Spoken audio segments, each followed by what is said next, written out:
વચનામૃત 94, મોક્ષમાળા, શિક્ષાપાઠ 51, વિવેક એટલે શું? કૃપાલ દવે પાઠનું શીર્ષક આપ્યું વિવેક એટલે શું. આમાં શિષ્ય અને ગુરુનો સંવાદ છે.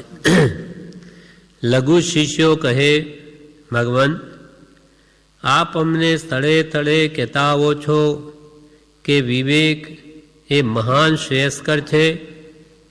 વિવેક એ અંધારામાં પડેલા આત્માને ઓળખવાનો દીવો છે. વિવેક વડે કરીને ધર્મ ટકે છે. વિવેક નથી ત્યાં ધર્મ નથી. તો વિવેક એટલે શું તે અમને કહો. શિષ્યોએ ગુરુને એમ કહ્યું કે આપ ઠેકાણે ઠેકાણે એમ કહો છો કે વિવેક એ મહાન વસ્તુ છે, એટલે આત્માને કલ્યાણ કરે એવી વસ્તુ છે. અને અંધારામાં પડેલા જે અજ્ઞાનરૂપી અંધકારમાં અનાદિકાલથી આપણો આત્મા છે તેને ઓળખવા માટે વિવેક એ જ્ઞાન પ્રકાશ જેવો છે. જેમ અંધારામાં પડેલી વસ્તુ પ્રકાશ વિના જણાય નહીં, તેમ જ્ઞાનરૂપી પ્રકાશ માટે આ વિવેક એવો છે કે જાણે જ્ઞાનનો પ્રકાશ કરીને આપણને આત્માની ઓળખાણ કરાવી દે. અને ધર્મ જે ટકે છે જીવનમાં તે પણ વિવેક પ્રગટ્યો હોય તો. વિવેક નથી ત્યાં ધર્મ નથી. હિત અહિત, આત્માને હિતરૂપ શું અહિતરૂપ શું, પેય શું અપેય શું, ખાદ્ય શું અખાદ્ય શું, કર્તવ્ય શું અકર્તવ્ય શું, એનું જેને હિતાહિતનું જ ભાન નથી, કૃત્યાકર્તનું ભાન નથી, ત્યાં કે છે ધર્મ નથી. એટલે જે ભાવે એ ખાય, જે આવે પીએ, પણ શું પીવા લાયક શું ત્યાગવા લાયક એને ભાનમાં ન હોય તો કે જે ત્યાં ધર્મ ટકી શકે નહીં. વિવેક એટલે શું માટે શિષ્યો કે અમને આ વાત સમજાવો. વિવેક એટલે શું? વિવેચનમાં આ વિશે બ્રહ્મચારી કહે છે. અહીંયા ગુરુએ પણ એના ઉત્તરમાં એમ કહ્યું કે આયુષ્યમાંનો સત્યાસત્યને તેને સ્વરૂપે કરીને સમજવા તેનું નામ વિવેક. સત્યાસત્ય, સત્ય શું ને અસત્ય શું તેને સ્વરૂપે કરીને સમજવું. દરેક વસ્તુનું વાસ્તવિક સ્વરૂપ શું એને તે રૂપે સમજવું, એનું નામ વિવેક. જેમ કે આપણે આ દેહને આત્મા માનીએ છીએ, પણ આ તો સપ્ત ધાતુનો બનેલો દેહ છે. દુર્ગંધમય એ પણ હાડકાં, માંસ, લોહી, પરુ, ચામડી, આ બધા દુર્ગંધમય પદાર્થોનો બનેલો આ દેહ, તેને આપણે આપણું સ્વરૂપ માનીએ છીએ. એ હું છું તો કે એ અસત્ય છે, એ સત્ય વાત નથી. પણ તું તો આ દેહથી ભિન્ન આત્મા છું, આ પૂતગલ જળનું સ્વરૂપ છે. એમ સત્યને સત્ય રૂપે, અસત્યને અસત્ય સ્વરૂપે સમજવું તેનું નામ છે વિવેક. બ્રહ્મચારી વિવેચનમાં જણાવે છે, સત્યને સત્ય અને અસત્યને અસત્ય રૂપે સમજે તેને જ્ઞાનીઓ વિવેક કહે છે. વ્યવહારમાં આવકાર આપે વગેરે ડાપણથી વર્તે તેને પણ વિવેક કહે છે. વ્યવહાર કુશળ હોય એટલે કોઈ પણ આવે એને આવકાર આપે, યથાયોગ્ય સન્માન આપે, સભ્યતાથી વર્તે. એમ ડાપણથી જો એનું આચરણ વ્યવહારને શોભે એવું હોય તો વ્યવહારમાં પણ એને વિવેકી કહે કે ભાઈ આ બહુ વિવેકવાળો છે, બહુ સમજ્યું છે કે જ્યાં જ્યાં વ્યવહારમાં કેમ વર્તવું એને આવડે. એટલે વ્યવહારમાં જે વ્યવહાર કુશળો એને પણ વિવેકી કહે. પણ ખરી રીતે અહીંયા એનો બીજો અર્થ છે. વિવેક એ ખરેખર જ્ઞાનનો ભેદ છે. અને પરમાર્થમાં તો જડ ચેતન વિવેક કરાવો છે. જડ એવું શરીર કે જગતમાં જે દ્રષ્ટિગોચર થાય બધા પદાર્થો, અને એ બધાથી જ્ઞાન દર્શનમય આત્મા ભિન્ન છે, સાવ જુદો છે. ભલે આત્મા દેહમાં રહેલો છે છતાં પણ આ દેહથી જુદો છે.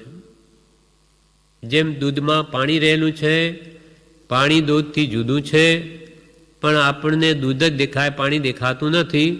તેથી પાણી એમાં નથી એમ નથી. ગાયના દૂધમાં 83% પાણી જ હોય છે, છતાં પણ આપણને તો દૂધ દેખાય. આપણે કે આ તો દૂધ છે, પાણી ક્યાં છે? પણ એને પણ પ્રયોગથી ભિન્ન કર્યું હોય તો પાણી ભાપ થઈને બધું બહાર નીકળી જાય અને દૂધની મલાઈ બની જાય અથવા પાવડર બની જાય. બે જુદા હતા તો જુદા થયા, જુદા ન હોય નહીં થઈ શકે. તેમ દેહને આત્મા જો એક જ હોય તો આ દેહમાંથી આત્મા કદી જુદો પડે જ નહીં. પણ જુદો પડે છે, જાણવું દેખવું જે આત્માનો સ્વભાવ છે, આત્મા દેહમાંથી નીકળી જાય કે દેહ જડ બની જાય, મરદું બની જાય છે. એને પછી આપણે બાળી નાખીએ છીએ. કેમ કે નહીં તો એમાં જીવડા પડી જાય, કીડા ઉત્પન્ન થાય, એટલે એનો અગ્નિ સંસ્કાર કરવામાં આવે છે. તો બે વસ્તુ જુદી હતી તો જુદી થઈ. આત્મા દેહથી ભિન્ન ન હોય તો એ કોઈ દિવસ જુદો થઈ શકે નહીં. એટલે હવે અહીંયા આ વાતને જડ ચેતન વિવેક કરાવો છે. જડ ને ચૈતન્ય બંને દ્રવ્યનો સ્વભાવ ભિન્ન, સુપ્રતીતપણે બંને જેને સમજાય છે. સ્વરૂપ ચેતન નિજ જડ છે સંબંધ માત્ર, અથવા તે જ્ઞેય પણ પરદ્રવ્ય માય છે. અથવા તે જ્ઞેય પદાર્થ પણ પરદ્રવ્યમાં, સ્વદ્રવ્ય નથી, જડ. એટલે અહીંયા જડ શું ચેતન શું એનો વિવેક કરાવો કે જડને ચેતનને બંને દ્રવ્ય જુદા જુદા, એનો સ્વભાવ ભિન્ન. જડનો સ્વભાવ તો રૂપ રસ ગંધ સ્પર્શ એના ગુણધર્મ છે, જ્યારે આત્માનો ગુણધર્મ જ્ઞાન દર્શન ચારિત્ર, જોવું જાણવું. એ આત્મા સિવાય કોઈ જગતમાં એવો પદાર્થ નથી કે જોઈ શકે જાણી શકે. કોઈ પણ જડ પદાર્થ વિશ્વમાં રહેલું એ જાણી ન શકે, જોઈ ન શકે. જાણનાર જોનાર પદાર્થ આખા વિશ્વમાં એક આત્મા છે, જીવ દ્રવ્ય છે. તે જીવ દ્રવ્યની ઓળખાણ થાય, એ જીવ તે જ હું અને આ દેહથી જુદો, એ જડ ચેતન વિવેક થયો, તેને ખરેખર વિવેકી કહેવાય પરમા દ્રષ્ટિએ. એટલે અહીંયા કૃપાલ કે વિવેક એટલે શું? તો વિવેક એટલે જેમ છે તેમ પદાર્થના સ્વરૂપને માનવું, આત્માને જ આત્મા માનવો, શરીર આદિ પરને પર માનવું, એનું નામ ખરે વિવેક છે. એટલે શ્રેષ્ઠકર એટલે હિતકાર, આત્માને ઓળખવાનો વિવેક દીવો છે, માટે જ્ઞાન પ્રકાશ કહેવાય છે. જે જ્ઞાનથી આત્માને ઓળખે, આત્માને જાણે અને દેહને દેહ જાણે તે વિવેક. જે સમ્યક જ્ઞાન બળે કે સાચી સમજણ ના બળે કે જ્ઞાની પુરુષના વચન બળે, જે આત્માને આત્મા જાણે, દેહને દેહ જાણે, તે જ ખરેખરો પરમાર્થ દ્રષ્ટિએ વિવેક કહેવાય છે. દેહને આત્મા માનવો તે અજ્ઞાન છે, અંધકાર અથવા અવિવેક છે. દેહને આત્મા માન્યો જેમ છે નહીં, માટે તે અજ્ઞાન, અંધકાર અથવા અવિવેક કહેવાય છે. વિવેક વડે ધર્મ ટકે છે. એટલે વિવેક પ્રાપ્ત થાય તો ધર્મ જાય નહીં. ધર્મ જ્યાં સુધી આપણને પણ જડ ચેતન વિવેક કઈ છે શ્રદ્ધા થઈ હોય કે હું આત્મા છું, દેહથી જુદો છું, તો જ આત્મધર્મમાં કે વ્યવહાર ધર્મમાં પણ ટકી શકે. નહીં તો એની શ્રદ્ધા દ્રઢ રહે નહીં. આ બધું શું કામ કરવું? આ સત્સંગ ભક્તિ શું મળે એથી? પણ નહીં, એ મારો આત્માનો સ્વભાવ જ્ઞાન દર્શનમય છે, રાગદ્વેષમય નથી. એટલે મારે આત્માને મારા સ્વભાવમાં લાવવા માટે નિશ્ચય ધર્મ પ્રગટાવવા વ્યવહાર ધર્મની પણ જરૂર છે. એ વાત જ્યારે સમજાય ત્યારે જ એટલે કે ખરો આવો વિવેક પ્રગટે, ત્યારે જ ધર્મ ટકી શકે. વિવેક વડે ધર્મ ટકે છે.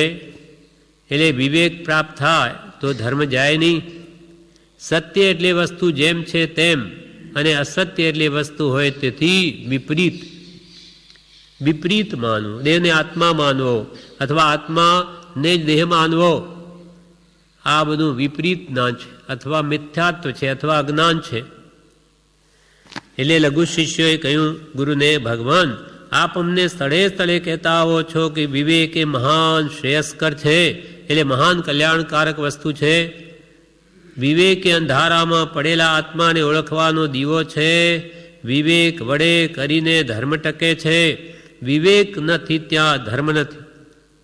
જ્યાં કૃત્યાકૃત્ય હિતાહિત અથવા પૈયાપેય ખાદ્ય ખાદ્ય એનું કંઈ ભાન જ નથી, તો ત્યાં કે છે ધર્મ જ નથી. સામો દયા, સામો હિંસા કોને કહેવાય? હિંસા કોને કહેવાય? આત્માને કલ્યાણરૂપ શું અહિંસા કે હિંસા, એનું પણ જ્ઞાન ન હોય તો ધર્મ શું પ્રગટ્યું? જ્યાં દયા નથી ત્યાં ધર્મ નથી. ભાખ્યું ભાષણમાં ભગવાન, ધર્મ ન બીજો દયા સમાન. ભાખ્યું ભાષણમાં ભગવાન, ધર્મ ન બીજો દયા સમાન. અભય જ્ઞાન સાથે સંતોષ, જો પ્રાણીને દળવા દોષ. સત્યશીલ ને સઘળા દાન, દયા હોઈને રહ્યા પ્રમાણ. દયા નહીં તો એ નહીં એક, વિના સૂર્ય કિરણ નહીં દેખ. સૂર્ય ન હોય તો કિરણ હોય નહીં, તો પછી દયા નથી તો સત્યશીલ વગેરે કાંઈ જ નથી. એના મૂળમાં દયા હોવી જોઈએ. તેમ વિવેક, આ દયાનો ભાવ જળવાય ત્યાં વિવેક આવ્યો કે ભાઈ આ દયા તો આત્માને કલ્યાણકારથી કોઈ જીવને હણાય નહીં, તો એ હણે તો પોતે પણ હણા. એ જ્યાં વિવેક પ્રગટે ત્યાં ધર્મ ટકે. વિવેક નથી ત્યાં ધર્મ નથી, તો વિવેક એટલે શું તે એમને કહો. ત્યારે શ્રી ગુરુએ શું કહ્યું કે આયુષ્યમાનો સત્ય સત્યાસત્ય એટલે સત્ય પ્લસ અસત્ય. સત્ય અસત્યને તેને સ્વરૂપે કરીને સમજવા, તેનું નામ વિવેક. સત્ય એટલે જેમ છે તે પદાર્થનું જેવું સ્વરૂપ છે તેવું સમજવું. આત્માને આત્મા માનવો, જળને જળ માનવું, સ્વને સ્વ માનવું, પરને પર માનવું. જેમ છે તેમ માનવું, તેનું નામ વિવેક. ફરી હવે લઘુ શિષ્યો કહે સત્યને સત્યને અસત્યને અસત્ય કહેવાનું તો બધાય સમજે છે. ત્યારે મહારાજ એવો ધર્મનું મૂળ પામ્યા કહેવાય. ગુરુ કૃપાળદેવ પોતે જ આ વાત સમજાવે છે શિષ્યોને. એટલે શિષ્યોએ એમ કહ્યું કે ભાઈ અમને આ વિવેકનો અર્થ સમજાવો. ત્યારે ગુરુ કહે સત્યને અસત્ય અસત્ય રૂપે માનવું, તેનું નામ વિવેક. ત્યારે ફરી શિષ્યો કહે કે આ તો દુનિયા બધું એમ જ કહે છે, સત્યને સત્ય જ કહે અને અસત્યને અસત્ય કહેવાનું તો બધા સમજે. તો શું એ ધર્મના મૂળને પામી ગયા એમ કહેવાય? તેના જવાબમાં શ્રી ગુરુ કહે તમે જે વાત કહો છો તેનું એક દ્રષ્ટાંત આપવો જોઈએ. તમે કહો સત્યને સત્ય જ કહે, જગત અસત્યને અસત્ય જ કહે, તો પછી આ વાત તમે કેવી રીતે સમજ્યા કહો જરા. એમ શ્રી ગુરુએ કહ્યું એનું એક દ્રષ્ટાંત આપવું જોઈએ. ત્યારે લઘુ શિષ્યો કહે અમે પોતે કડવાને કડવું જ કહીએ છીએ, અને મધુરાને મધુરું કહીએ છીએ, ઝેરને ઝેર અને અમૃતને અમૃત કહીએ છીએ. અમે કંઈ બીજું નથી કહેતા. કોઈ કડવી વસ્તુ તમે કે આ તો કડવું છે, લીમડો તો કે કડવો, શેરડી તો કે મીઠી. અમે પણ જેમ છે તેમ જ કહીએ છીએ. તો શું અમે ધર્મના મૂળને પામી ગયા એમ કહેવાય? શિષ્યો કહે અમે પોતે કડવાને કડવું જ કહીએ છીએ, ગળ્યાને ગળું જ કહીએ છીએ, ઝેરને ઝેર કહીએ છીએ ને અમૃતને અમૃત કહીએ છીએ. તો શું અમને આ ધર્મનો મૂળ એવું વિવેક પ્રગટ્યો? ત્યારે શ્રી ગુરુ જવાબમાં કહે આયુષ્યમાનો એ બધા દ્રવ્ય પદાર્થ છે, પરંતુ આત્માને કઈ કડવાશ, કઈ મધુરાશ, કયું ઝેર અને કયું અમૃત છે એ ભાવ પદાર્થોની એથી કરી પરીક્ષા થઈ શકે. ભાવ પદાર્થ જોવા છે. આ દ્રવ્ય વસ્તુઓનું સ્વરૂપ માત્રથી વિવેક ન કહેવાય. એટલે શ્રી ગુરુએ શું કહ્યું જવાબમાં કે ભાઈ તમે કડવાને કડવું કહો અને મીઠાને મીઠું કહો એ તો બરાબર, એમાં કોઈ ખોટી વાત નથી, પણ એ તો જગતના દ્રવ્ય પદાર્થોની વાત થઈ. પરંતુ આ આત્માને એને કઈ કડવાશ એટલે કયું દુઃખકર અને કઈ મધુરાશ એટલે આત્માને કયું હિતરૂપ કયું ઝેર એને અનંત સંસાર અજડાવે એવું કયું કાર્ય અને કયું અમૃત. એ ભાવ પદાર્થોની એથી કરી પરીક્ષા થઈ શકે. એટલે ચેતન એવો આત્મા પદાર્થ એ ભાવ પદાર્થ છે કે આત્માને કયું કલ્યાણકારક અને આત્માને કયું દુઃખરૂપ એ ધ્યાનમાં લઈને એની માન્યતા કરો તો ખરો વિવેક છે. વિવેચનમાં કે છે, લઘુ શિષ્યો કહે, શિષ્યો નાના હોવાથી વિવેકની તેમને ખબર નથી. શિષ્યો નાના હોવાથી વિવેક શું એની એમને ખબર નથી, માટે પૂછે છે. અને મહારાજ એમ શબ્દ વાપર્યો એ માનાર્થે છે. પોતાના ગુરુ છે એટલે મહારાજ કયા. દ્રવ્ય પદાર્થ એટલે જળ પદાર્થ, ભાવ પદાર્થ એટલે ચેતન આત્મા તે ભાવ પદાર્થ, અને સત્ય ભાવ પદાર્થ એટલે જ્ઞાન દર્શન રૂપ શુદ્ધ આત્મા. દ્રવ્ય પદાર્થ એટલે જળ પદાર્થ, હા, અને ભાવ પદાર્થ એટલે ચેતન પદાર્થ આત્મા, અને સત્ય ભાવ પદાર્થ એટલે જ્ઞાન દર્શન રૂપ શુદ્ધ આત્મા, અને અસત્ય ભાવ પદાર્થ એટલે અજ્ઞાન અદર્શન રૂપ અથવા મિથ્યા જ્ઞાન દર્શન રૂપ અશુદ્ધ આત્મા તે અસત્ય ભાવ પદાર્થ. મિથ્યાત્વના કારણે અજ્ઞાન અદર્શન થવાથી આવરણ આવી જવાથી તે શુદ્ધ આત્મા જણાતો નથી. અનાદિકાલથી આપણો આત્મા મિથ્યાત્વમાં છે. વિપરીત માન્યતા અનાદિકાલની છે, દેહમાં આત્મબુદ્ધિ. એ મિથ્યાત્વના કારણે તે આત્મા અદર્શન અને અજ્ઞાનથી છવાયેલો છે. તેને લઈને પોતાનો જે શુદ્ધ આત્મા છે તે એને જણાતો જ નથી. એટલે સત્યવાદ જે છે પોતાનું શુદ્ધ સ્વરૂપ તે અસત્ય એવા અજ્ઞાનથી ઘેરાઈ ગયેલું છે. વિપરીતતા થઈ ગઈ, જેમ છે તેમ મનાતું જ નથી, જણાતું જ નથી. જ્ઞાનનું અજ્ઞાન અને દર્શનનું અદર્શન થઈ ગયું છે. તેથી આત્મા છે છતાં અવિવેકને લઈને ન જણાય. હવે આપણે બધા આત્મા નથી, છે જ ન હોય તો બોલી ન શકે, હાલી ચાલી જોઈ ન શકે, છે પણ આપણે નથી જણાતું. આવરણ એટલું બધું મિથ્યાત્વનું અજ્ઞાનનું ગાઢ છે, જ્ઞાનીઓ જણાવે તો એ વાત બેસતી નથી કે ભાઈ તું આત્મા છું. પ્રભુશ્રી વાર વાર કહે દેહ તારું સ્વરૂપ નહીં એમ માની લે, તારું કામ થઈ જશે. પણ છતાં એટલું બધું ગાઢ અંતરંગ મિથ્યાત્વ છે કે જોઈએ એવી વાત તરફ બેસતી નથી, કેમ કે અનાદિકાલનું જ્ઞાન છે. પણ આ જ વાત પડપડ કરીને વિચાર કર્યા કરે તો કાળે કરીને જરૂર એને વાત સમજાય. પણ એટલો સમય નથી આ કાળમાં. ઉપાધિ બીજી પ્રવૃત્તિ બહુ છે, એટલે વિચાર કરવા માટે અવકાશ જોઈએ. એટલે મિથ્યાત્વને કારણે વિપરીતતા થઈ ગઈ છે. જ્ઞાનનું અજ્ઞાન અને દર્શનનું અદર્શન થઈ ગયું છે. તેથી આત્મા છે છતાં અવિવેકને લઈને તે જણાતું નથી. અવળી ભાતને સવળી માને તેમ પોતે વિવેક માને છતાં હોય અવિવેક. પોતે બધા જે કંઈ પણ માન્યતા બધાની સારું માનીને જ કરે છે, પણ હોય ઊંધું. બધા કંઈ ખોટું મને કર્મ બંધાય એમ કરી નથી કરતા, મારા આત્માનું કલ્યાણ થશે એમ માનીને જ બધી ક્રિયા કરે. એટલે હોય અવિવેક, પણ પોતે માની લે કે હું બરાબર જ કરું છું.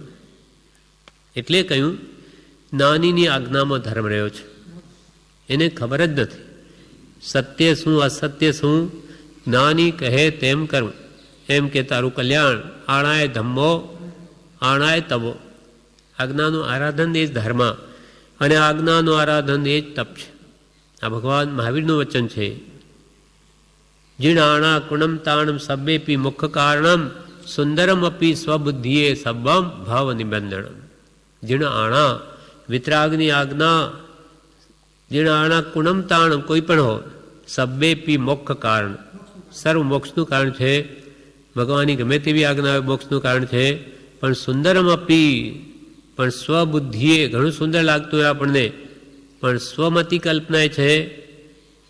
સુંદરમ અપી સ્વબુદ્ધિએ સબ્બમ ભવ નિબંધનમ. સર્વભવ એટલે સંસાર બંધનનું જ કારણ છે. કેમ? તો કે માર્ગનું અજાણ છે. આપણે ક્યાં જવું હોય માર્ગ જાણતા ન હોઈએ અને આમાં શું પૂછવું, હું મારી જાતે પહોંચી જઈશ, તે ભટક્યા કરે, ગમે એટલે ચાલે પણ એ પામી ન શકે, ગંતવ્ય સ્થાન પર પહોંચી ન શકે. તેમ આ જીવને મોક્ષ માર્ગનો અજાણ હોવા છતાં એ પોતાના સ્વચ્છંદે વિચારીને માર્ગમાં અનંતકાલથી ચાલ્યો, નહીં પામ્યો. એટલે કૃપાલ કે અનંતકાલથી જીવ નિજ છંદે ચાલી પરિશ્રમ કરે તો પણ પોતે પોતાથી જ્ઞાન પામે નહીં. જ્યારે જ્ઞાની પુરુષની આજ્ઞાનો આરાધક અંતર મુહૂર્તમાં પણ કેવળ જ્ઞાન પામે. માર્ગનો જાણ છે, માર્ગનો અજાણ હોય તે ગમે એટલો ભટકે પણ સતને ન પામે. એટલે આ વિવેક કેમ ના આવ્યો? જ્ઞાનીની આજ્ઞાના આરાધી. એટલે અવળી ભાતને સવળી માને તેમ પોતે માને વિવેક અને છતાં હોય અવિવેક. મતિ વિભ્રમ થઈ ગયો છે. તેથી પરીક્ષા કરવી બહુ દુર્લભ છે. જ્ઞાન છે કે અજ્ઞાન છે તે જણાતું નથી. આ શાસ્ત્રીય વાત કહી હવે દ્રષ્ટાંત આપી આ વાતની સ્પષ્ટતા કરે છે. જ્ઞાન તો આત્માનું અનંત જ્ઞાન છે. પ્રત્યેક આત્મામાં જ્ઞાન કેટલું પડ્યું? અનંત. પણ બધું જ છવાયેલું, આવરિત, ઢંકાયેલું. સૂર્ય કેટલો બધો પ્રકાશમાન હોય, આખા દેશને પ્રકાશે, પણ વાદળા આવી જાય તો એ ઢંકાઈ જાય. તેથી કે સૂર્ય નથી, છે જ. તેમ આત્મા છે જ, કેવળ જ્ઞાન પણ એમાં છે જ, અનંત જ્ઞાન પણ એમાં છે જ. પણ એના ઉપર એટલું બધું આવરણ છે કે જ્ઞાન બહાર આવતું નથી, અપ્રગટ છે. મતિ વિભ્રમ થઈ ગયો. તેથી પરીક્ષા કરવી બહુ દુર્લભ છે. જ્ઞાન છે કે અજ્ઞાન છે તે જણાતું નથી. આ શાસ્ત્રીય વાત કહી હવે દ્રષ્ટાંત આપી સ્પષ્ટતા કરે છે. હવે અહીંયા આગળ કે છે કૃપાલદેવ, લઘુ શિષ્યો ભગવાન, લઘુ શિષ્યો કહે ભગવાન એ સંબંધી તો અમારું લક્ષ્ય પણ નહોતું કે આ જડ ચેતન વિવેક કરવો જોઈએ. આત્માને કયું કલ્યાણરૂપ અને આત્માને અકલ્યાણરૂપ શું, એ બાબત તો કોઈ દિવસ અમારે વિચાર આવ્યો જ નહીં અમને. ત્યારે ગુરુ કહે ત્યારે એ સમજવાનું છે કે જ્ઞાન દર્શન રૂપ આત્માના સત્ય ભાવ પદાર્થને અજ્ઞાન અને અદર્શન રૂપ અસત વસ્તુએ ઘેરી લીધા છે. આત્મા તો અનંત જ્ઞાન, અનંત દર્શન, અનંત સુખ અને અનંત વીર્યનું ધામ હોવા છતાં તે આત્માના સત્ય ભાવ પદાર્થને, એટલે કે શુદ્ધ આત્માને, ભગવાન જેવો શુદ્ધ આત્માને અજ્ઞાન અને અદર્શન રૂપ અસત્ય વસ્તુ ઘેરી લીધા. અજ્ઞાન એટલે મિથ્યાત્વ, મોટા મોટું પાપ, વિપરીત માન્યતા. દેહમાં આત્મબુદ્ધિ, દેહ તે હું અને દેહના સગાવાલા બધા મારા, એ અનાદિકાલથી અહમ મમત્વની જે માન્યતા છે એણે આત્માના સત્ય ભાવ પદાર્થને ઢાંકી દીધો. શુદ્ધ આત્મા ઢંકાઈ ગયો અહમ મમત્વને લઈને. એટલે અહમ ભાવ, મમત્વ ભાવ નિવૃત્ત થવાને અર્થે આ 6 પદની જ્ઞાની પુરુષોએ દેશના પ્રકાશી છે કે ભાઈ તમે હું પણ ને મારા પણ કાઢો તો બધું જ સીધું. દેહ તે હું નહીં, હું દેહાદિ સ્વરૂપ નહીં, દેહ શ્રી પુત્રાદિ મારા નથી, શુદ્ધ ચૈતન્ય સ્વરૂપા વિનાશી એવો હું આત્મા છું. એમ આત્મભાવના કરતા રાગ દ્વેષનો ક્ષય થાય. એટલે આ અનાદિની વિપરીત માન્યતા ટાળવા માટે આપણને મંત્ર આપ્યો કે આ હું નહીં, હું તો શુદ્ધ ચેતન સ્વરૂપ સહજાત્મ સ્વરૂપ આત્મા છું. એટલે અનાદિકાલથી કૃપાલદેવ કહે, ગુરુ કહે ત્યારે એ સમજવાનું છે કે જ્ઞાન દર્શન રૂપ આત્માના સત્ય ભાવ પદાર્થને અનંત જ્ઞાન દર્શન સુખ વીર્ય રૂપ અનંત સત્ય શુદ્ધ આત્માની શક્તિઓ છે તેને અજ્ઞાન અને અદર્શન રૂપ અસત વસ્તુએ ઘેરી લીધી છે. એમાં એટલી બધી મિશ્રતા થઈ ગઈ છે કે પરીક્ષા કરવી અતિ અતિ દુર્લભ છે. એવું બધું મિશ્રણ એટલું બધું થઈ ગયું, એક મેઘ થઈ ગયો, આત્મા દેહમય થઈ ગયો, દેહ તે જ હું, એમ એટલું બધું કે છે મિશ્રતા થઈ ગઈ અજ્ઞાનના કારણે આ દેહમાં આત્મબુદ્ધિની, કે પરીક્ષા કરવી અતિ અતિ દુર્લભ છે. સંસારના સુખો અનંતી વાર આત્માએ ભોગવ્યા છતાં તેમાંથી હજુ પણ મોહિની ટળી નહીં. સંસારના સુખો એટલે 5 ઇન્દ્રિયના વિષયો કેટલી વાર ભોગવ્યા? અનંતી વાર, 1000 વાર, લાખ વાર, કરોડ વાર, એમની અસંખ્યાત નહીં, અનંત વાર. હજારો, લાખો, કરોડો જેટલું કહો છો એટલી વાર દેવલોકમાં જઈ આવ્યો. 84 લાખ જીવાયુ અનંતકાલથી ભટકે તો એને કઈ ઇન્દ્રિયનું સુખ ન ભોગવ્યું? જગતમાં કોઈ એવો પદાર્થ નથી કે એને ભોગવ્યો ન હોય, અથવા એવું કોઈ સ્થાન નથી જ્યાં જન્મ્યો ન હોય, એવું કોઈ સ્થાન નથી જ્યાં મર્યો ન હોય. તો એણે બધું અનંતવાર કર્યું છતાં પણ હજુ એનો મોહ ક્યાં ટળે છે? અનાજ એટલું બધું ખાધું કે આખું વિશ્વ ભરાઈ જાય, એના ઢગલા કર્યા હોય તો, છતાં પણ આજે ખાવા બેસીએ ત્યાર તો જાણે કોઈ દિવસ ખાધું જ નથી. એમ આપણો મોહ, આસક્તિ, ખાવા, સૂંઘવા, સાંભળવા, જોવા, સ્પર્શવા, એમાંથી આસક્તિ છે એ ઘટતી જ નથી. સંસારના સુખો અનંતી વાર ભોગવ્યા ઇન્દ્રિયના સુખો કહેવાતા, ક્ષણિક સુખો અનંતી વાર આત્માએ ભોગવ્યા છતાં તેમાંથી હજુ પણ મોહિની ટળી નહીં, અને તેને અમૃત જેવો ગણ્યો, એ અવિવેક છે. અનંતવાર સંસારમાં ભટક્યો, નૈવત શાતા વેદની ભોગવી અને એને સુખ માન્યું, અને મોટે ભાગે તો દુઃખ જ ભોગવ્યું અશાતા વેદની, છતાં એને અમૃત જેવો ગણ્યો. જ્યાં અનંત દુઃખ નામ સુખ છે ત્યાં જીવે અમૃત જેવું લાગ્યું એને કે હા સંસારમાં સુખ છે.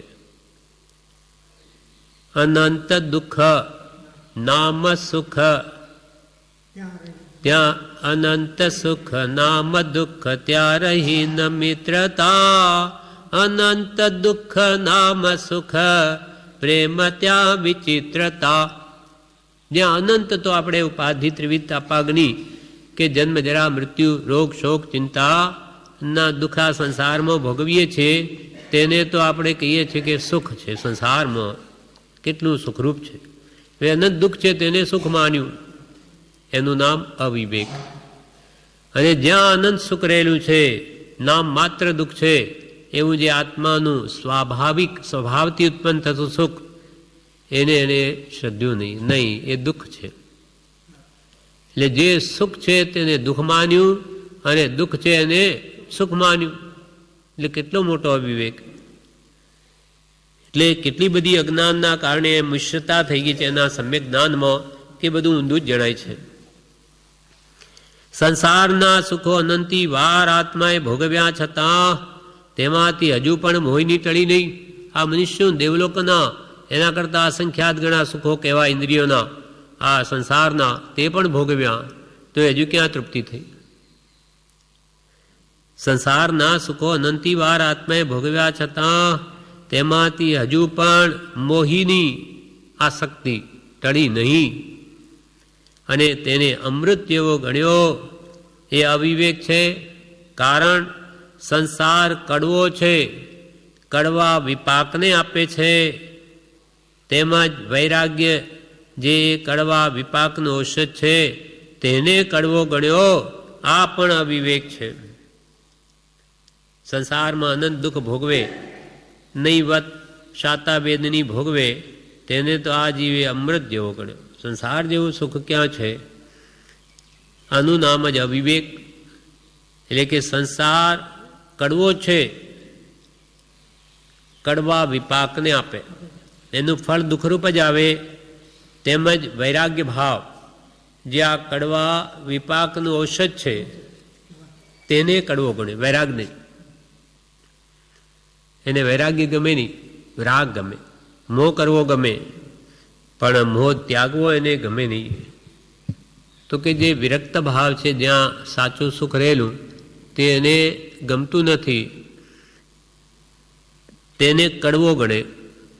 અને સંસારમાં મોહ કરવો, ઘર, સ્ત્રી, પુત્ર, ધનાદિ એને મીઠું લાગે. જે આત્માને કડવા ફળનું કારણ છે ભવિષ્યમાં, એને પાછું સુખરૂપ માન્યું. તો આ કેટલો મોટો અવિવેક! સુખને દુઃખ માન્યું, દુઃખને સુખ માન્યું. તેને કડવો ગણ્યો, આ પણ અવિવેક છે. જ્ઞાન દર્શનાદિ ગુણો અજ્ઞાન અદર્શનને ઘેરી લઈ જે મિશ્રતા કરી નાખી છે, તે ઓળખી ભાવ અમૃતમાં આવવું, તેનું નામ વિવેક છે. કૃપાલ કે જ્ઞાન દર્શનાદિ ગુણો, જે આત્માના સમ્યક જ્ઞાન, સમ્યક દર્શન, સમ્યક ચારિત્ર, એ આત્માના મૂળભૂત ગુણો છે. એ ગુણોને અજ્ઞાન અદર્શને ઘેરી લીધા. મિથ્યાત્વ અને વિપરીત માન્યતા અને વિપરીત જ જ્ઞાન, તેને એ સમ્યક જ્ઞાનને ઘેરી લઈ અને એવી મિશ્રતા એટલે એક મેઘપણું કરી દીધો છે કે હવે એને જાણવું જ બહુ અઘરું થઈ પડ્યું. સુખ ક્યાં? તો કે ઇન્દ્રિયોમાં. કેમ કે ઇન્દ્રિયો જ હું, શરીરે જ હું, એવી ગાઢ માન્યતા થઈ ગઈ છે. હવે તે વાત જેમ છે તેમ ઓળખી ભાવ અમૃતમાં આવવું, તેનું નામ વિવેક છે. ભાવ અમૃત આત્માનો આ જેમ ભાવ શું? તો કે જ્ઞાન દર્શન. ભાવે દર્શન ના, દ્રવ્ય થકી જીવ એક હૈ, ક્ષેત્ર અસંખ્ય પ્રમાણ, કાળ થકી રહે સર્વદા, ને ભાવે દર્શન જ્ઞાન. આત્માનું મૂળ ગુણ શું? જ્ઞાન ને દર્શન. તો હવે કે છે આત્માના અનંત સુખ સ્વરૂપ ને ઓળખી હવે તમે ભાવ અમૃતમાં આવો, તમારા અનંત જ્ઞાન ને દર્શનમાં આવી જાઓ, એનું નામ જ વિવેક છે. અવિવેકને લઈને અવળું જણાય છે. અવિવેક છે તેથી સંસારના સુખોમાં મોહિની છે. વિવેચનમાં બ્રહ્મચારી કે એના અર્થમાં અવિવેક છે તેથી સંસારના સુખોમાં મોહિની છે. આ સંસારના સુખોમાં આપણને મોહ થાય એનું કારણ શું? અવિવેક. એટલે એને જડ ચેતનનો વિવેક જ નથી. ઉડતું જડને જ પોતાનું સ્વરૂપ માને. પણ જડ તે જડ ત્રણ કાળમાં, ચેતન ચેતન તે પ્રગટય અનુભવ રૂપ છે, સંશય તેમાં કેમ? જડ ભાવે જડ પરિણમે, ચેતન ચેતન ભાવ, કોઈ કોઈ પલટે નહીં, છોડી આપ સ્વભાવ. જડ તે ત્રણ કાળમાં જડ જ રહે. ચેતન એવું આત્મા કોઈ કાળે જડ નહીં થાય, અને જડ કોઈ કાળે ચેતન નહીં થાય. એ ભાવ એને સમજાઈ ગયું કે બસ વિવેક પ્રગટ્યો. પણ એ વિવેક આવ્યો નથી અનાદિકાળથી, એટલે જ એને સંસારમાં સુખ બુદ્ધિ છે.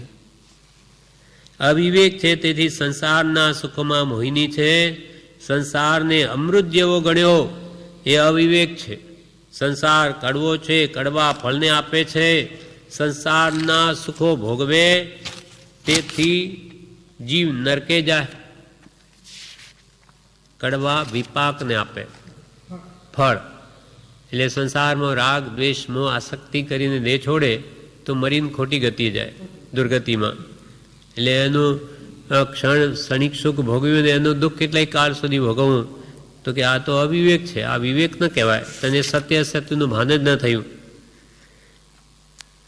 એટલે જે કડવા ફળને આપનાર એવો સંસારના સુખો તેને તે સુખરૂપ માન્યા, અને એના ફળમાં એ રાગ દ્વેષના ફળમાં જીવને નરકાદી ગતિમાં જવું પડ્યું. તેને સારા ગણે સંસારને, તે જ અવિવેક છે. સંસાર ઝેર જેવો લાગે તે વૈરાગ્ય છે. સંસાર જ્ઞાનીઓને ઝેર જેવો લાગે, અને આત્માનું સુખ એમને અનુભવમાં આવ્યું એટલે આ તો પ્રત્યક્ષ ઝેર છે. હવે ઝેર હોય તો આપણને કંઈ ઈચ્છા જ નહીં થાય એ તરફ, કેમ કે આપણને ખબર છે ઝેર મારી નાખે.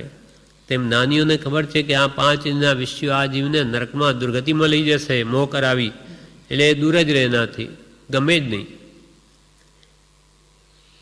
સંસાર ઝેર જેવો લાગે તે વૈરાગ્ય છે.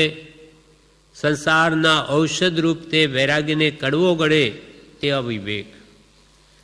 જે વૈરાગ્ય ભાવ આત્માને શાશ્વત સુખમાં લઈ જાય તેને તો કડવો ગણે, અને આ સંસારના વિષયો અને દુર્ગતિમાં લઈ જાય તેને આજીવ અમૃત જેવા ગણે. એ કેટલો મોટો અવિવેક. એટલે દુઃખના કારણોને સુખના કારણરૂપ માન્યા અને સુખના કારણને દુઃખના કારણરૂપ માન્યા. સંસારના ઔષધરૂપ જે વૈરાગ્ય તેને કડવો ગણે તે અવિવેક છે. ભાવ અમૃતમાં આવવું એટલે ના આત્માના સ્વભાવરૂપ જ્ઞાન દર્શનમાં આવવું, એનું નામ વિવેક. આત્માનો સ્વભાવ જાણવું, દેખવું ને સ્થિર થવું સ્વભાવમાં, બસ એમાં આવવું, એનું નામ જ વિવેક. વિવેક એ કેવી ઉત્તમ વસ્તુ છે, અજ્ઞાનનું જ્ઞાન કરી નાખે એવી આશ્ચર્યકારી વસ્તુ છે. અજ્ઞાન ફીટીને જેમ જ્ઞાન મળી જાય. એટલે જ્યાં જ્યાં વિપરીત માન્યતાઓ ટળી જઈ, જેમ છે તેમ પદાર્થના સ્વરૂપને સમજાવી દે, એ જ્ઞાની પુરુષનો ઉપદેશ છે. આ વિવેક પ્રગટવામાં કારણરૂપ સત્પુરુષનો બોધ છે. કેમ કે એમને અનુભવ છે, ખબર છે સત્ય શું ને અસત્ય શું. એ વાત આપણે પણ એ જેમ કે માની લઈએ તો આપણને પણ વિવેક પ્રગટે. એટલે અહીંયા પછી અંતમાં કૃપાલદેવ કહે છે, લઘુ શિષ્યો પહેલા તો કૃપાલદેવ કે ગુરુ તરીકે કે આ બધું આત્માને ઓળખી હવે ભાવ અમૃતમાં આવવું, એટલે આત્માના જ્ઞાન દર્શનમય સ્વભાવમાં આવવું, એનું નામ વિવેક છે. કહો ત્યારે હવે વિવેક એ કેવી વસ્તુ ઠરી? કૃપાલદેવ ગુરુ તરીકે કે હવે કેવી વિવેક વસ્તુ ઠરી? ત્યારે લઘુ શિષ્યો કહે, અહો, વિવેક એ ધર્મનું મૂળ અને ધર્મ રક્ષક કહેવાય છે, તે સત્ય છે. વિવેક જેમ છે તેમ માને જ નહીં. દેહને આત્મા અને દેહને દેહ, આત્માને આત્મા માને જ નહીં તો ધર્મનું મૂળ ક્યાંથી રોપાય અને એ આત્મધર્મની રક્ષા જ ક્યાંથી થાય? એટલે આપે કહ્યું કે બરાબર છે લઘુ શિષ્યો કે હો, વિવેક એ ધર્મનું મૂળ અને ધર્મ રક્ષક કહેવાય છે, તે સત્ય છે. આત્મ સ્વરૂપને વિવેક વિના ઓળખી શકાય નહીં, એ પણ સત્ય છે. જેમ છે તેમ પદાર્થને માનીએ જ નહીં. પહેલાં જેમ કે પ્રથમ આત્મા છે માનીએ જ નહીં તો એને પ્રાપ્ત કરવાની ક્યાં વાત છે? હું તો માનતો જ નથી કે આત્મા છે, પછી બીજી વાત આગળ છે ક્યાં? એટલે આત્મ સ્વરૂપને વિવેક વિના ઓળખી શકાય નહીં, એ પણ સત્ય છે. જ્ઞાન, શીલ, ધર્મ, તત્વ અને તપ એ સઘળા વિવેક વિના ઉદય પામે નહીં, એ આપનું કેવું યથાર્થ છે. ત્યાં સુધી એને જળ ચેતન વિવેક ન પ્રગટે ત્યાં સુધી એને સમ્યક જ્ઞાન થાય નહીં, એને ઉત્તમ સદાચાર રૂપ ધર્મ પ્રગટે નહીં, અને આત્મધર્મ તરફ પણ એનું વલણ થાય નહીં, અને તત્વ, સાત તત્વની ઓળખાણ થાય નહીં, અને ઈચ્છા નિરોધ ધસ તપહ એ પણ એના જીવનમાં આવે નહીં, ઈચ્છાઓ પણ રોકાય નહીં, એ સગળા વિવેક વિના ઉદય પામે નહીં. જ્ઞાન, શીલ, ધર્મ, તત્વ ને તપ એ સઘળા વિવેક વિના ઉદય પામે નહીં, એ આપનું કહેવું યથાર્થ છે. જે વિવેકી નથી તે અજ્ઞાની અને મંદ છે. જેને જડ ચેતન વિવેક જ પ્રગટ્યો નથી તે જ અજ્ઞાની અને તે જ મંદ બુદ્ધિ. જ્ઞાનીઓની દ્રષ્ટિમાં વિચારવાન કોણ? જ્ઞાની. અજ્ઞાનીઓ બધા મંદ બુદ્ધિવાળા. જે વિવેકી નથી તે અજ્ઞાની અને મંદ છે, તે જ પુરુષ મતભેદ અને મિથ્યા દર્શનમાં લપટાઈ રહે છે. જેને સાચો આત્મધર્મ શું અને મિથ્યા ધર્મ કોને કહેવાય એનું જ ભાન નથી, એવા અજ્ઞાની જીવો જ મતભેદમાં પડ્યા રહે કે મિથ્યા દર્શનમાં લપટાઈને રહે છે. મિથ્યા ધર્મમાં જ પોતાની શ્રદ્ધા રાખીને એ કાલ નિર્ગમન કરે છે. જે વિવેકી નથી તે અજ્ઞાની અને મંદ છે, તે જ પુરુષ મતભેદ અને મિથ્યા દર્શનમાં લપટાઈ રહે છે. આપની વિવેક સંબંધીની શિક્ષા અમે નિરંતર મનન કરીશું. શિષ્યો કહે, શ્રી ગુરુને આપે જે વિવેક સંબંધીની શિક્ષા આપી તે અમે નિરંતર મનન કરીશું, એના ઉપર ચિંતન કરીશું, વિચાર કરીશું. અહીંયા કહે છે વિવેચનમાં, વિવેક ધર્મનું મૂળ છે. જે મૂળ ન હોય તો વૃક્ષ હોય નહીં. વિવેક ધર્મનું મૂળ છે, એ હોય તો પછી ધર્મ વૃક્ષ વધે. એટલે કે હું દેહથી ભિન્ન આત્મા છું એ પહેલાં જીવને માન્યતા થાય, શ્રદ્ધાનમાં આવે, તો મારું આત્મ સ્વરૂપ કેમ પ્રગટ કરવું, તો પછી એનો ઉપાય શોધે. પેલા માને જ નહીં તો ઉપાયનો ક્યાં પ્રશ્ન છે? કે ભાઈ મારો આત્મા રાગદ્વેષથી બંધાયેલો છે, મૂળ સ્વરૂપે પરમાત્મા સ્વરૂપ છે, આ દેહથી ભિન્ન છે, એ વાત જ્યાં સુધી શ્રદ્ધાનમાં જ ના આવે તો એને રાગદ્વેષ ઘટાડે શા માટે? વિવેક ધર્મનું મૂળ છે, એ હોય તો પછી ધર્મ વૃક્ષ વધે. વિવેક વિના જ્ઞાન જ્ઞાન રૂપે ન ઓળખાય, શીલ શીલ રૂપે ન ઓળખાય, ધર્મ ધર્મ રૂપે ન ઓળખાય, તત્વ તત્વ રૂપે ન ઓળખાય, અને તપ તપ રૂપે ન ઓળખાય. જ્યાં સુધી જડ ચેતન વિવેક ન થાય કે ભાઈ આ બધું જડ અને આ ચેતનના ગુણધર્મ લક્ષણો જ્ઞાન દર્શન ચારિત્ર, અને જડ તો જડના લક્ષણો સડન પડન વિધ્વંસણ અથવા રૂપ રસ ગંધ સ્પર્શ, આ જડના લક્ષણો એમ બરોબર ભેદ ન પડે ત્યાં સુધી કે છે ધર્મરૂપી વૃક્ષ વધે ક્યાંથી? અને એ સાચા વિવેક વિના જ્ઞાન પણ એને જ્ઞાન રૂપે ન ભાસે, શીલ શીલ રૂપે ન ઓળખાય, ધર્મ ધર્મ રૂપે ન ઓળખાય, તત્વ તત્વ રૂપે ન ઓળખાય, અને તપ તપ રૂપે ન ઓળખાય. ઈચ્છા નિરોધસ તપા જે કહ્યું એ ક્યારે? જ્યારે અંતર્મુખ દ્રષ્ટિથી દેહથી આત્મા ભિન્ન હોય ત્યારે સમજાય. નહીં તો આજી બાહ્ય તપ કરી અને ધર્મ માને અમે તો કેટલું બધું તપ કરીએ, પણ એ બધી બાહ્ય ક્રિયા છે.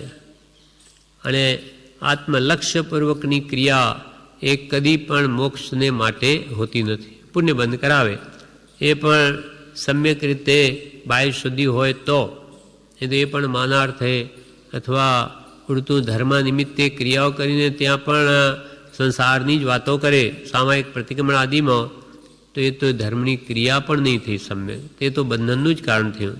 એટલે ઉડતું કરવા ગયા ધર્મ અને કર્મ બાંધીને આવ્યા, ધર્મ કરતાં ધાડ પડી ગઈ.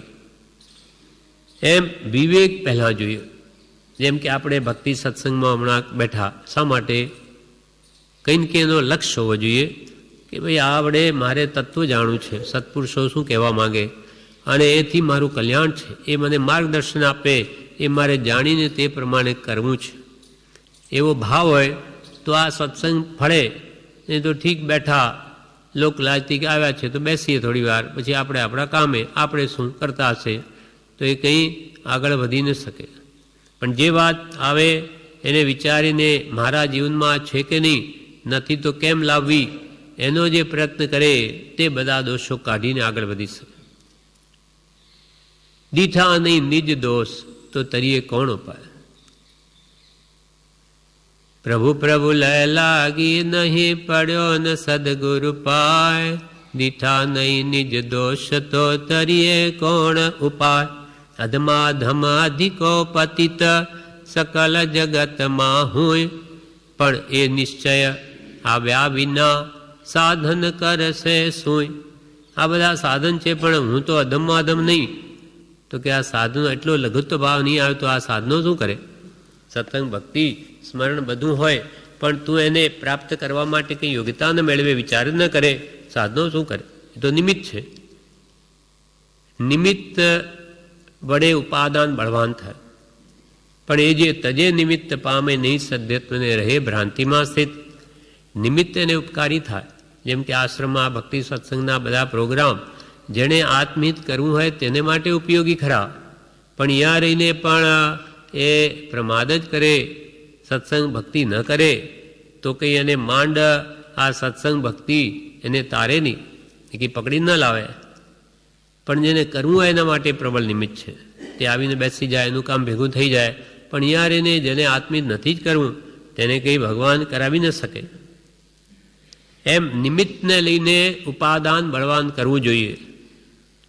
પણ ઉપાદાન એવો આત્મા જો નિમિત્તને લઈને પણ બળવાન નહીં થાય તો પછી એને કંઈ કરવું જ નથી. એને ચાર ગતિમાં જ ભટકવું છે.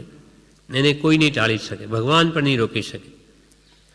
એટલે આવો વિવેક આવવો જોઈએ કે હું શા માટે જન્મ્યો, મારે શું કરવું જોઈએ, શું કરી રહ્યો છું, જે કરું છું તે આત્માને બંધનરૂપ છે કે છૂટવારૂપ છે, જન્મ મરણ છૂટે છે કે વધે છે, સમય સામો ગયો, સામો ગાળી રહ્યો છું, જીવન કેટલું બાકી રહ્યું. આવા બધા વિચાર કરીને આત્માને કલ્યાણરૂપ જે વિચારણા કરે, આત્માને હિતરૂપ, તે જ ખરો વિવેક કહેવાય. એટલે આ પ્રમાણે આપણને અહીંયા વિવેકનો ઉપદેશ આપ્યો કે હિત અહિતનો વિચાર કરજો અને આત્માને જે કલ્યાણરૂપ હોય એ જ કરજો. આ પ્રમાણે વિવેક સંબંધી પાઠ આ પૂરો થયો.